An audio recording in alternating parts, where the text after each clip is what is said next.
En analyse de données, c'est important de distinguer les différents types de variables que l'on peut utiliser. Alors, on a des variables quantitatives, c'est assez simple à comprendre. Les variables quantitatives ou métriques, parfois on les appelle, sont des variables que l'on peut compter. L'âge, par exemple, le revenu, le nombre d'enfants sont des variables quantitatives, on peut les compter facilement. Mais parmi ces variables quantitatives, on va distinguer des variables quantitatives continues et des variables quantitatives discrètes. Alors, un exemple de variable quantitative continue, c'est par exemple le chiffre d'affaires ou l'âge. L'âge est continu, vous pouvez avoir 5 ans, 7 ans et demi, 8 ans et 2 mois, 9 ans, 3 mois et 10 jours, etc. Et ça peut prendre une infinité donc, de valeurs comme ça, en tout cas entre 0 et plus de 100 ans par exemple. De même pour le chiffre d'affaires, mais là c'est encore beaucoup plus continu, parce que le chiffre d'affaires peut être négatif, très positif, et peut prendre une infinité donc de valeurs, si on le mesure en euros, donc d'euros, de centimes d'euros, etc. Et puis à l'inverse, en opposition à ces variables quantitatives continues, on a des variables qui sont quantitatives discrètes. On peut les compter, mais elles ne peuvent prendre qu'un certain nombre de valeurs qui n'est pas continu. Exemple typique, le nombre d'enfants d'un ménage, c'est une variable quantitative discrète. On peut avoir un enfant, deux enfants, trois enfants, mais on ne peut pas avoir 3,3 enfants, par exemple.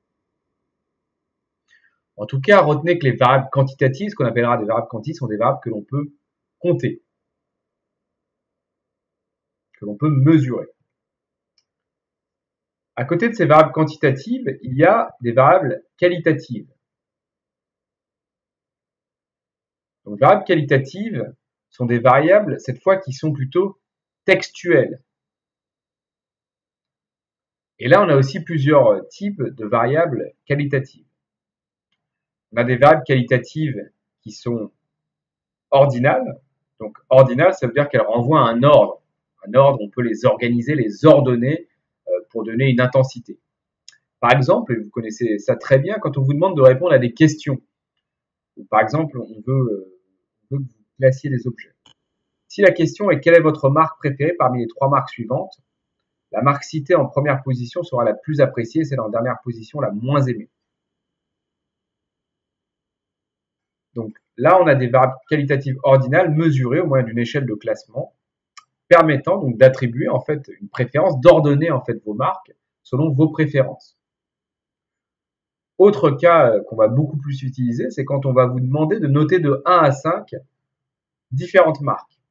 Donc, on peut vous demander de les ordonner, mais on peut vous demander aussi de les noter de 1 à 5. Donc, typiquement, si vous avez trois marques comme Coca-Cola, Orangina et Schweppes, et qu'on vous demande de les noter de 1 à 5, de noter leur rapport qualité-prix, par exemple, de 1 à 5, vous pouvez dire que 1, c'est très mauvais, 2, c'est mauvais, 3, moyen, 4, bon et 5, très bon.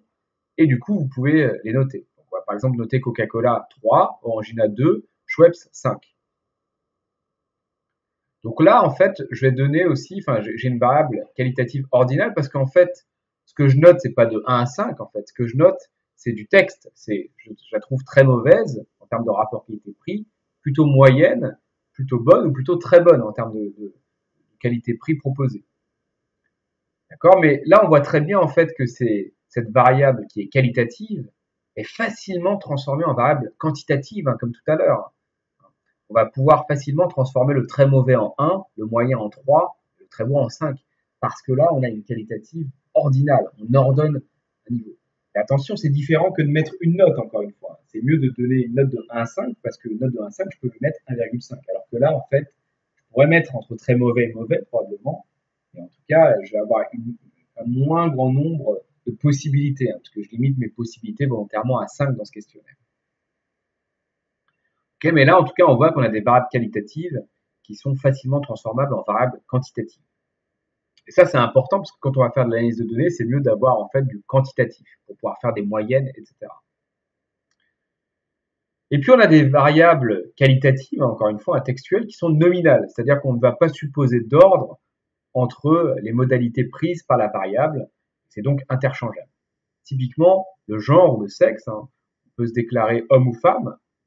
Donc, on a deux modalités, homme ou femme, mais on ne va pas les ordonner. Il n'y a pas d'ordre entre l'homme et la femme. D'accord? Il y a juste deux modalités possibles. C'est pareil pour les catégories socio-professionnelles. On va vous demander de cocher votre catégorie socio-professionnelle, donc cadre, chef d'entreprise, chômeur, inactif, retraité, étudiant, employé, etc. Il n'y a pas d'ordre supposé entre ces différentes catégories socio-professionnelles. Okay, on veut juste avoir l'information sur une qualité, c'est pour ça que c'est une valeur qualitative, sur quelle est votre caractéristique. D'accord? Êtes-vous homme ou femme? Êtes-vous cadre, employé ou chef d'entreprise?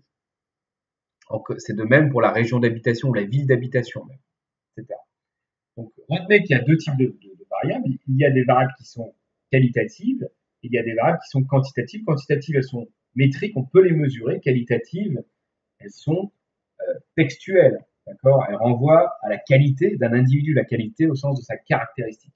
Un individu, donc, ça peut être un individu vous ou un individu, une marque, etc. Néanmoins, on va voir qu'il est facile de transformer des variables qualitatives en variables quantitatives.